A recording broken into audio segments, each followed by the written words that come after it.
Thank you, Martin. And thank you, everyone, for coming. Today I'm going to present my most recent work since I came to France to work with Pablo. So yeah, his work is a little bit more theory and about simulation. But I am trying to present this work as simple as possible. So we know the earthquake happened when two tectonic plates begins fast sliding. And the rupture sliding usually starts from a point of the epicenter and spread over the entire fault. During rupture propagation, the slip on fault will excite ground shaking and cause damages. During the rupture propagate over the fault, there's a very important quantity that describes how fast the rupture path grows. We call it as rupture speed. Rupture speed is a very important quantity that controls the ground shaking. So during the rupture propagation, the stacking of seismic waves ahead of the rupture flame will significantly increase the amplitude of ground shaking. Therefore, faster rupture speed will cause higher ground shaking and cause more damages. Most earthquakes have a rupture speed slower than the earthquake speed, but some earthquakes can have a speed even faster than the earthquake. So we call this earthquake a supershear earthquake. Because the supershear earthquake can propagate at a speed faster than the earthquake, so the earthquake can concentrate onto a front, we call it a mark front. So the amplitude of the ground shaking on the mark front is very, very high than the other region. So this mark front is like the sonic boom produced by a plane. So therefore, the supershear earthquake can cause much higher damage than the subshear earthquakes. And also we know the rupture cannot propagate forever. When the rupture runs out of its energy, it will finally stop and define the earthquake size. So in a very long fault, like in a subduction fault system, in the history, most of the past earthquake only rupture a small fault segment. But some earthquake can bridge multiple fault segments and form a huge earthquake.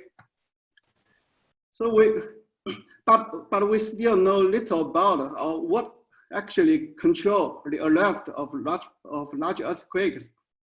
This is important because the ground shaking is strongly related to the earthquake size. So here we aim to answer these general questions: what controls the rupture speed of earthquakes, and what controls the arrest of earthquake? And then we want to know how can we anticipate the rupture speed and the size of huge earthquakes. A fracture mechanics is a theory that can be used to describe or to predict the rupture speed in a 2D elastic medium.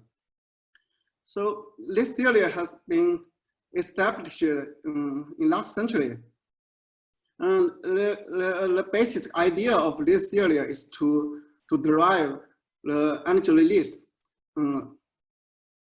during the rupture propagation. So they have found the energy release rate on a rupture propagate along strike. The energy release rate is the energy that flowed into the crack tip. They found that this energy release rate is a function of rupture speed and also a function of rupture length and the stress drop. So for a stable rupture propagation, so this releasing elastic energy need to be exactly balanced by the dissipated fracture energy. So if we linking the releasing energy with the dissipated energy, then we can determine the rupture speed uniquely by this energy balance equation. We call this equation as 2D equation of motion. This 2D equation of motion is not inertia. And the reason we call it no inertia is because this equation doesn't depend on the acceleration of rupture. So, for example, if there's a rupture propagate on the fault, and if there's a barrier left with a jump of fracture energy, then this theory will predict the rupture speed decreases immediately with an infinite deceleration. If this barrier is even stronger, the rupture can be killed immediately. Actually, this theory is really it's very counterintuitive. So imagine a case if there is a bullet that is shooting at the wall. So the prediction of this 2D theory predicts that no matter how fast the bullet is, it will never penetrate into the wall because this bullet doesn't have any inertia. And also, when you try to use this 2D theory to the real earthquake, we also have other limitations. For example, we know that the seismogenic fault located in a 3D Earth, and the rupture is usually confined at a vertical depth. So that means the rupture has a finite width, and the classical 2D theory cannot account for it. So when rupture propagates on this bounded fault, the rupture can only propagate along strike, and its width is confined. So that will make the energy release rate depends only on the rupture width rather than the length. So we expect that if there is a 3D equation of motion, it should be radically different from the classical 2D one. So when the fault is bounded, the earthquake occurred on such environment where make the rupture length is much longer than its width. We call this kind of earthquake as elongated earthquake. We have summarized the global history earthquake here. The vertical, the L over W means the aspect ratio is the length over the width. You can find for many, no matter huge earthquake or for moderate earthquake, the earthquake has this elongated feature. And also in a very different environment, like in a fluid reservoir. So in this environment, the induced seismicity can be confined in a very narrow layer, fluid layer. And the rupture can only propagate along horizontal direction. That will also make the aspect ratio of the induced seismicity is very high. So that means this kind of elongated rupture can exist in a different size of earthquake. As this elongated feature of rupture is so common, but the classical 2D theory cannot account for it. So this theory gap motivated us to try to overcome the limitation of the classical theory. So for our first step, we start from a deep sleep earthquake, like here, the subduction environment. We simplified this model to the right full space, and we consider a vertical deep sleep fault. The fault is infinite length, infinite long, but its width is finite. So we found in the rupture propagate in this narrow layer. So the sleep profile is approximate like sine function. And as a mathematical check, we can average like the depth effect to an additional term and add it to a classical 2D theory. So here we can convert the 3D equation to a 2.5D equation. The advantage of this mathematical check is that we can numerically and analytically solve the energy release rate when a rupture propagates on this 3D fault. Here, our analytical result shows, the rupture propagated on this narrow fault is a constant, and the energy release rate is independent of the rupture speed and also independent of the rupture length. So here, for the first case, so in our GGR paper, we only consider the uniform stress drop. So in this case, we have derived the energy release rate is linear proportional to the rupture width and to the square of stress drop. And here, mu is the shear modular and the pi. And in our most recent work, and basically ongoing work, now we have extended this theory to this uniform case to non-uniform case. Here we have considered some heterogeneity, like this kind of regular heterogeneity. And also we consider the stress on the fall is randomly distributed. And based on these non-uniform cases, we have found another equation, another function that can describe the energy release rate. So here U is the final slip and theta tau is just drop. So this equation means it is the average elastic energy across the depths. Also, this equation is a constant, is independent of the rupture speed and also rupture length. So same as the 2D classical theory, if we balance this energy release rate with the dissipated fracture energy, then we can get a steady state 3D equation of motion. So I think here I put the 2D and both the steady state 3D equation here. I think you must have found the difference between them. In the 2D theory, there's a term, rupture speed term. So basically this equation can uniquely determine the rupture speed as a function of rupture length and the stress drop. But in our steady state 3D equation, there's no any rupture speed term. That means in theory, the rupture can propagate at any speed steadily. But this steady state requires the fracture energy is exactly balanced with the energy release rate. But we may further ask, what if the fracture energy is different from the energy release rate? So then we expect a non-steady state. So what's the new equation of motion? So this idea is like a basic concept in physics. If the net force acting on a moving particle, so in theory, this particle can move at any speed steadily. But once the net force is non-zero, so we expect a new equation to describe how this particle will move. So this is what the Newton's second law did. But before we move to the non-steady state rupture for 3D fault, we need to mention this old paper. This paper was published in 1998.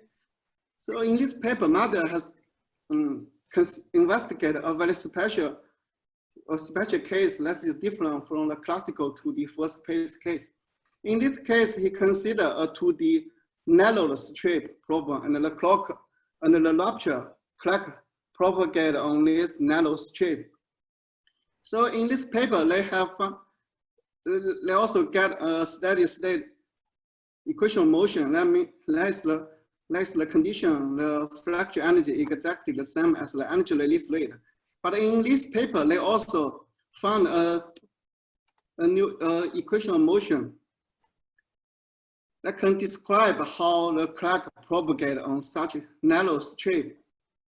Here he found we need to add an additional inertial term to the right side to adjust the energy release rate. So this equation can describe how the crack propagate. If I transform this equation to this form, it will be more clear. So in this equation, the left term describes the force that push the crack to accelerate or to decelerate. So on the right, this M function is called a mass function. And this dot VI is the acceleration of the crack. Actually, this equation is very interesting, but somehow it was ignored in the past. Here, so here, this problem has a very similar feature as our 3D rupture. So we expect, well, maybe this equation can also describe rupture propagation on our 3D earthquake problem. So inspired by this idea, so we did many 3D numerical simulation. So in the simulation, we can fully control the values of the fluctuation energy and energy release rate. So here we separate the model into two different classes. One is for smaller fluctuation energy, and another class is for large fluctuation energy. So intuitive, we can understand these two different classes. That means if the dissipated energy is lower than the releasing energy, then we expect the rupture will accelerate. Otherwise, we will expect the rupture will decelerate and finally stop. And here, we were really surprised that this equation of motion that was firstly developed for 2D straight problem. This equation can exactly predict the rupture behavior of our 3D rupture problem. So yeah, with this equation, so these two different classes of rupture is very easy to understand. If the dissipated energy ratio is smaller than 1, that means so the left term is positive. That means the rupture the fault will provide some positive force to make the rupture accelerate. That is what we see it on the left plot. So if the energy ratio is larger than 1, so the rupture will decelerate and finally stop. So here the key quantity that predict the ruptures is the energy ratio. Here I'd like to compare the classical 2D theory and our newfound 3D theory. So if suppose there's a rupture that propagates at a constant speed, and once the rupture reach a barrier with the higher fluctuation energy, so here the 2D theory predict the rupture will decrease and killed immediately without any inertia. But our 3D equation of motion can predict rupture can penetrate into this barrier and finally propagate a longer distance than the 2D theory. So this is a very big difference between the 2D and the 3D theory. So here is one summarize. After we overcome one key limitation of the classical 2D theory, and we have developed a 3D equation of motion which can predict the rupture speed. So the equation of motion I mentioned was set up based on a deep sleep problem. A deep sleep means the sleep direction is vertical and the rupture propagation is horizontal. So in this configuration, the rupture speed cannot be higher than the S wave speed because the dominant wave is the S wave. So we have found this equation of motion is valid for deep sleep. And we learned later on, we have extended this theory to strike sleep problem. The strike sleep problem means the sleep direction is parallel to the rupture propagation direction. But we found this inertial equation is only valid for sub-Rayleigh ruptures. So for this strike sleep problem, it's more complicated than the deep sleep problem because the rupture can also propagate at a speed faster than the S wave speed. But the previous theory has predicted the rupture, the Supershear rupture can only propagate at a speed faster than the Ashby speed. And there is a middle speed range that is called unstable or forbidden speed range. But most recent observation has challenged this classical theory. The seismic observation have shown the rupture speed of earthquake can basically span a continuum of earthquake rupture speed. For example, the most recent Palu earthquake, they have found this earthquake has a rupture speed that just located inside this forbidden speed range.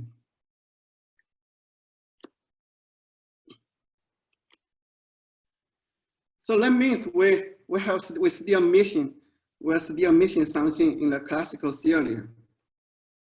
So here is a sleep map for the Palu earthquake. We found this figure shows the sleep direction as this narrow line segment. And you can find the sleep direction is neither horizontal nor vertical. Instead, the sleep is oblique. That means the earthquake usually has both strike sleep and deep sleep component. But the effect of this kind of oblique sleep was ignored in the past, and we call this is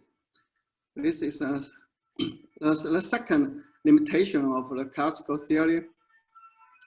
So here we aim to answer this specific question: and what control the rupture speed if the sleep is oblique, and what is the 3D equation of motion for Supershear rupture? So we did a 3D numerical simulation again. So on the top is a model for purely strike slip earthquakes.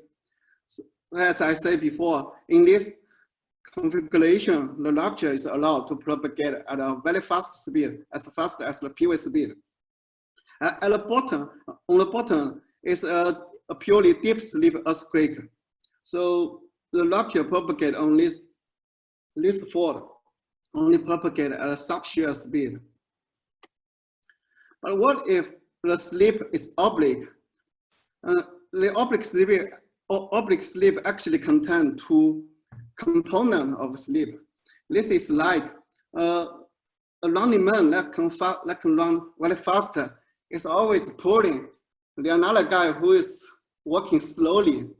So basically, they together can walking or running at a middle speed. So this is a very simple conceptual idea. Actually, we have moved to more theoretical explanation. And here we found we can still use the fractal mechanics theory to explain why the rupture can propagate in the middle speed if the slip is oblique. Here we found this equation of motion. The right side contains two components of energy contribution. One is from the purely strike slip, and another is from deep slip. Here, the theta, the rig angle, actually control the different contribution of energy release rate between two different components. So here, with more numerical testing, we found that if we turn the rig angle continually from one angle to another angle, we can obtain a steady rupture speed between the relay wave speed and the P wave speed. And all this rupture can propagate steadily. So here, we have quantified the effect of the slip angle. And as I mentioned much earlier, the energy ratio is also very important. So here, we do more synthetic test, and we summarize the equation of motion for the oblique slip.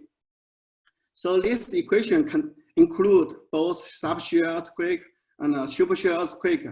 Also include purely deep slip and purely strike slip, as long as we let this slip angle to be 0 or 90 degrees. So actually this equation of motion is complete, include all the equation I discussed earlier. So in this equation, it's simple. The left term actually contains the dynamic source. It depends on the energy ratio and the slip angle.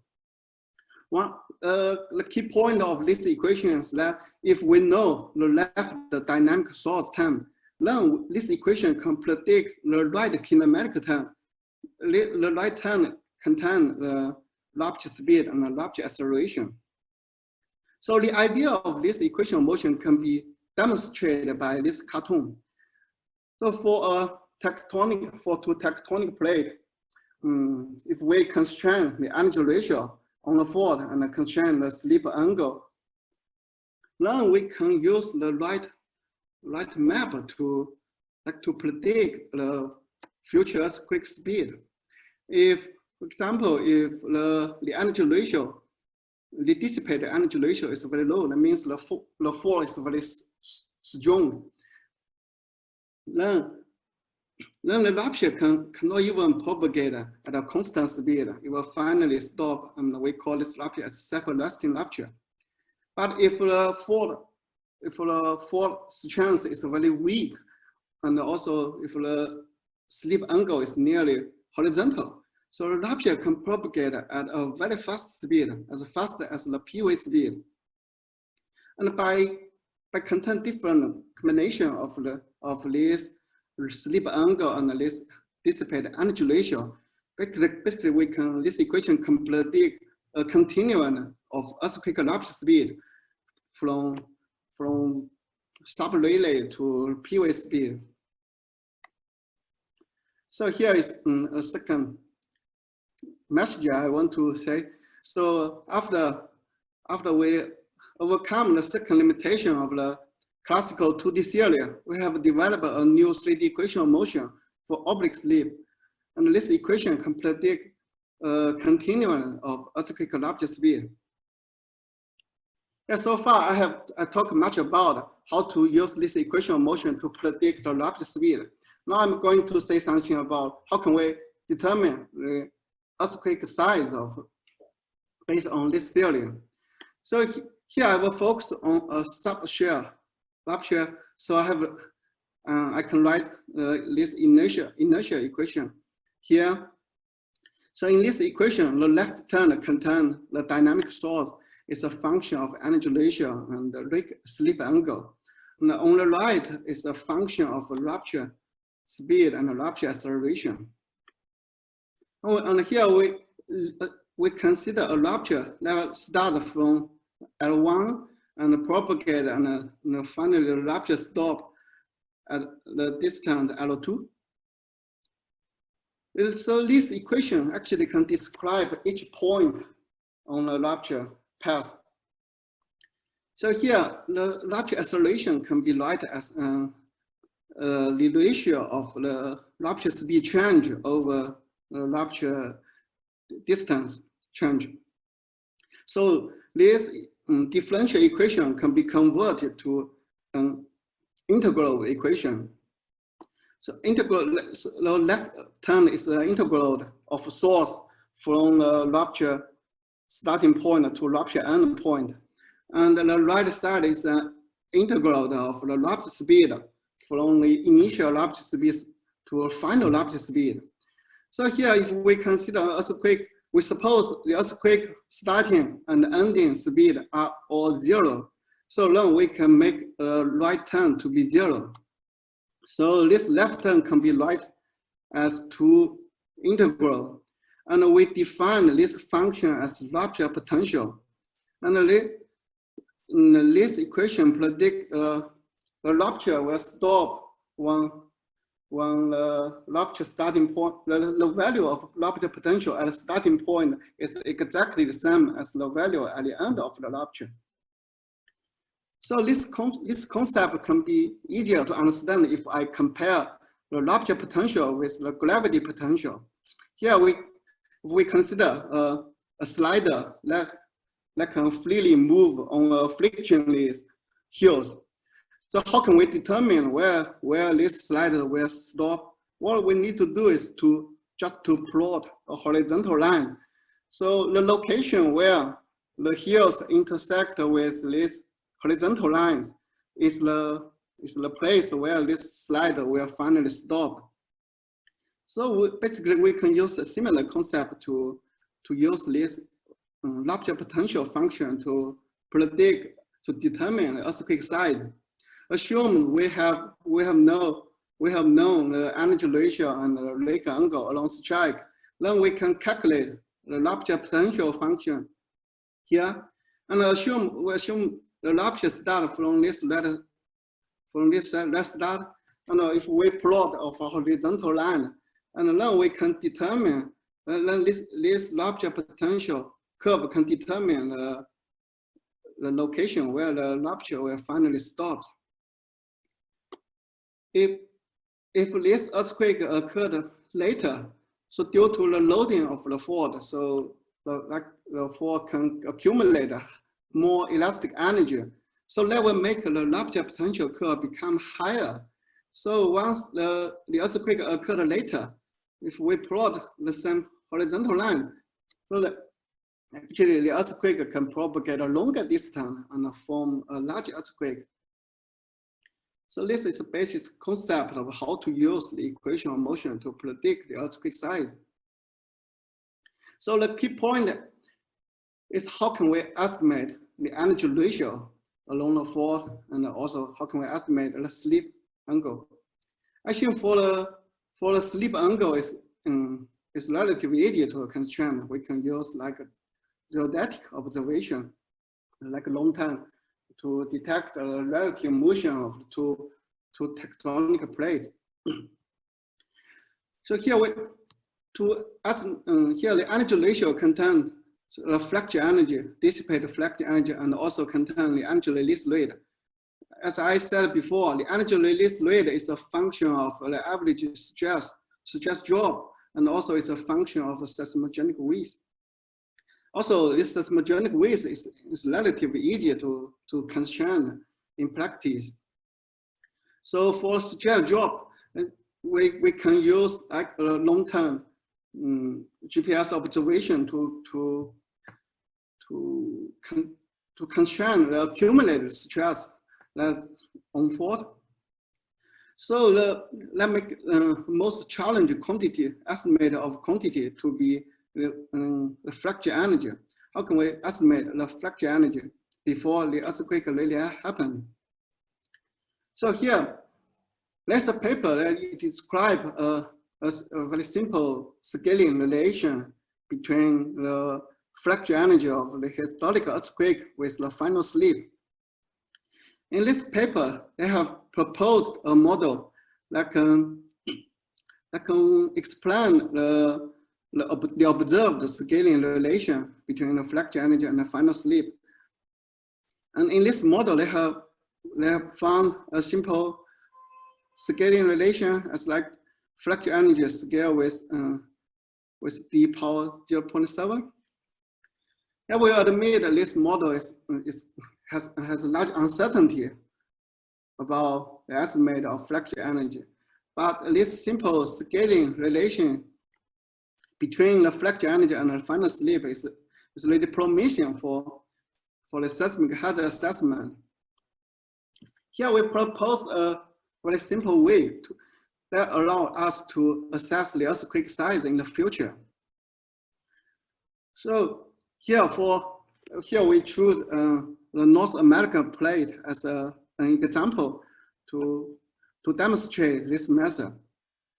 So if we can use geodetic observation to constrain the slip density rate on a fault, and also you can call this seismic coupling.